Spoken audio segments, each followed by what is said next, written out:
Hello students, welcome once again to this section. Now we have a linear equation over here, and we have to find what the value of x will be.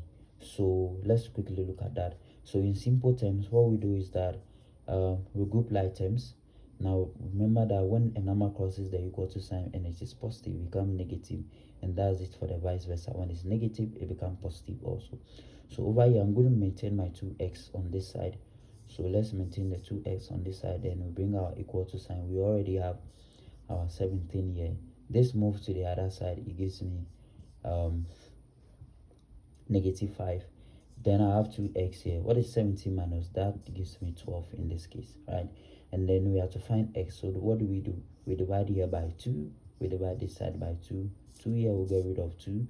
2 goes into itself, 1 goes here 6 times, and therefore x here is equal to 6 in this case.